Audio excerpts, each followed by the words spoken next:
नमस्कार सभी कर्मचारियों और पेंशनर्स का एक बार फिर से हार्दिक स्वागत है। देश भर के 1 करोड़ से ज़्यादा केंद्रीय कर्मचारियों और पेंशनर्स के लिए आज की धमाकेदार 6 बड़ी खबरें, जिसमें बात करने वाले हैं 8वें पे कमीशन से बड़ी अपडेट, जल्द गठित होगा 8वां वेतन आयोग, कर्मचारी संगठनों ने की सरकार से बड़ी मांग। साथ ही बात करेंगे जनवरी 2025 के महंगाई भत्ते सहित कर्मचारियों और पेंशनर्स के लिए 4 धमाकेदार बड़े आदेश। साथ ही बात करेंगे 68 लाख से अधिक पेंशन भोगियों को केंद्र सरकार से मिली बड़ी सौगात। यदि जानकारी पसंद आई तो वीडियो को लाइक कीजिएगा। चैनल पहली बार आई हैं तो प्लीज चैनल को सब्सक्राइब कीजिएगा, क्योंकि आपसे जुड़े तमाम तरह के महत्वपूर्ण आदेश, वीडियो और इन्फॉर्मेशन हम यहाँ पर लाते रहते हैं। Confederation of central government employees and workers के महासचिव एसबी यादव ने प्रधानमंत्री नरेंद्र मोदी को एक बार फिर 8वें केंद्रीय वेतन आयोग के गठन की मांग को लेकर पत्र लिखा है। महासचिव का कहना है कि केंद्रीय कर्मचारियों का वेतन आखिरी बार 1 जनवरी 2016 में संशोधित किया गया था और तब से लेकर अब तक महंगाई दर में भारी वृद्धि हुई है। उन्होंने बताया कि कोविड-19 के बाद जरूरी और गैर जरूरी वस्तुओं की कीमतों में वृद्धि और ब्याज दरों में बढ़ोतरी ने कर्मचारियों और पेंशनर्स के जीवन पर प्रतिकूल असर डाला है। वेतन आयोग के गठन में देरी और महंगाई का असर का उन्होंने हवाला दिया है। महासचिव ने पत्र में उल्लेख किया है कि 1 जुलाई 2024 तक महंगाई भत्ता यानी डीए की दर 53% से अधिक हो चुकी है।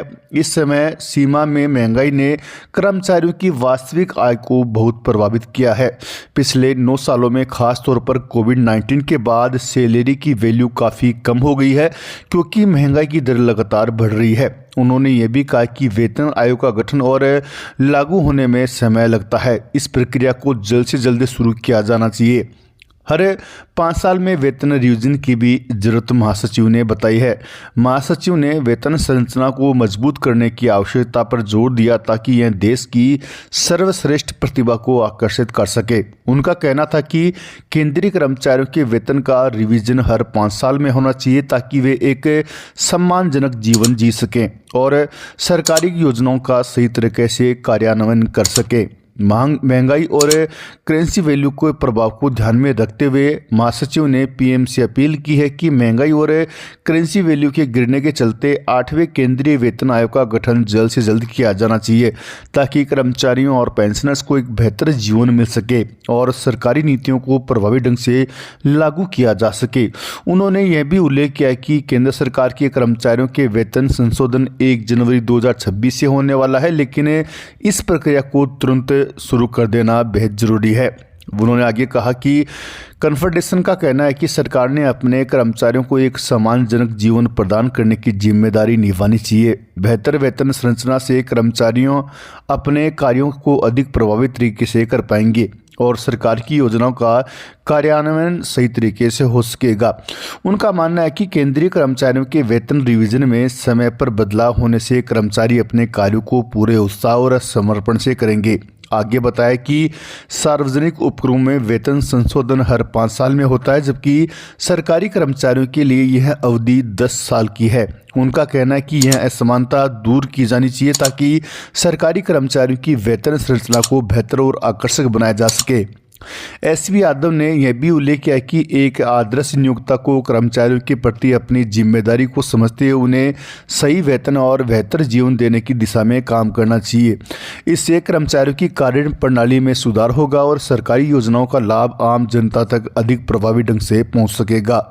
यह पत्र प्रधानमंत्री मोदी को भेजा गया है, जिसमें 8वें वेतन आयोग के गठन की अपील की गई है, ताकि केंद्र सरकार के कर्मचारियों और पेंशनर्स को बेहतर जीवन स्तर मिल सके। वे सरकारी योजनाओं के कार्यान्वयन में महत्वपूर्ण भूमिका निभा सके। अगली बड़ी खबर की बात कर ले तो जनवरी 2025 के महंगाई भत्ते को लेकर अपडेट है। केंद्र सरकार नए साल में केंद्रीय कर्मचारियों को तोहफा दे सकती है। सरकार फरवरी में महंगाई भत्ते में बढ़ोतरी का ऐलान कर सकती है। रिपोर्ट के मुताबिक इस बार केंद्रीय कर्मचारियों के लिए 3 से लेकर 4% तक डीए बढ़ोतरी की घोषणा की जा सकती है। डीए में ये बढ़ोतरी 1 जनवरी 2025 से लागू मानी जाएगी। हालांकि अगर पिछले सालों का रिकॉर्ड देखें तो सरकार जनवरी के डीए बढ़ाने का ऐलान मार्च में करती है। सरकार डीए बढ़ाने का ऐलान कभी करे, लेकिन इसे 1 जनवरी 2026 से लागू माना जाता है। सरकार साल में 2 बार डीए और बढ़ाती है, जो कि थी, एक बार जनवरी में, दूसरी बार जुलाई में। पिछले साल भी डीए में बढ़ोतरी अक्टूबर के पहले सप्ताह में की गई थी, लेकिन इसे 1 जुलाई से माना गया था। सरकार ने अक्टूबर में डीए 3% की बढ़ोतरी की थी, तब से डीए बढ़कर 53% हो गया है। इससे पहले मार्च 2024 में डीए को 4% बढ़ाया गया था। तब महंगाई भत्ता 4% बढ़ने से बेसिक पे का 50% हो गया था। अब डीए बेसिक सैलरी का 53% है। साथ ही पेंशनर्स के लिए महंगाई राहत भी 53% है। डीए और डीआर हर साल 2 बार बढ़ाए जाते हैं। डीए केंद्रीय कर्मचारियों को दिया जाता है, जबकि डीआर पेंशनर्स को दिया जाता है। अगर सरकार इसमें 3 या 4% बढ़ोतरी करती है तो डीए बढ़कर 56 या 57% हो जाएगा। अगर सरकार नए साल में डीए 3% बढ़ाती है तो ये बढ़कर 56% हो जाएगा। वहीं पर 18 महीनों के बकाया डीए एरियर पे लेकर भी गुड न्यूज़ है। हाल ही में संसद के मानसून सत्र के दौरान केंद्रीय वित्त राज्य मंत्री पंकज चौधरी ने स्पष्ट किया कि सरकार कोविड-19 महामारी के दौरान रोके गए 18 महीनों के डीए और डीआर के बकाया को जारी करने की संभावना देख रही है। मंत्री पंकज चौधरी ने एक सवाल के जवाब में कहा कि सरकार केंद्रीय कर्मचारियों और पेंशनर्स के 18 महीनों के डीए और डीआर बकाया को जारी करने पर विचार कर सकती है, जिसे कोविड-19 के दौरान रोका गया था। कोविड महामारी के कारण आर्थिक परेशानी के चलते जनवरी 2020, जुलाई 2020 और जनवरी 2021 की 3 किस्तों को रोका गया था। अगली बड़ी खबर की बात कर ले तो पेंशन धारकों को शानदार तोहफा, रिटायरमेंट कर्मचारियों से अतिरिक्त राशि की वसूली नहीं की जा सकती। जी हां, पेंशन धारकों के लिए कलकत्ता हाईकोर्ट ने एक महत्वपूर्ण फैसला दिया है। कोर्ट ने हाल ही में एक महत्वपूर्ण फैसले में कहा है कि यदि नियोक्ता द्वारा वेतन निर्धारण में गलती हुई है तो सेवानिवृत्त कर्मचारियों को दी गई अतिरिक्त राशि को सेवानिवृत्त लाभों से वसूल नहीं किया जा सकता। यह निर्णय जस्टिस हरीश टंडन और जस्टिस प्रसन्नजीत विश्वास की खंडपीठ ने दिया है। कर्मचारी को 26 मार्च 1996 को रामकृष्ण मिशन शिल्पपीठ बेलगरिया कोलकाता में लेक्चरर के रूप में नियुक्त किया गया था। उन्होंने 21 दिसंबर 2013 को रिटायरमेंट प्राप्त किया था। कर्मचारियों को कैरियर एडवांसमेंट स्कीम यानी CAS के तहत 2001 से 2006 में वेतन लाभ दिए गए। बाद में नियोक्ता ने पाया कि कर्मचारियों को CAS का लाभ देने में त्रुटि हुई थी, क्योंकि उनके पास नियुक्ति के समय MTech की डिग्री नहीं थी। नियोक्ता ने इस त्रुटि का हवाला देते हुए सेवानिवृत्ति के बाद कर्मचारी से अतिरिक्त भुगतान की राशि वसूलने का आदेश दिया।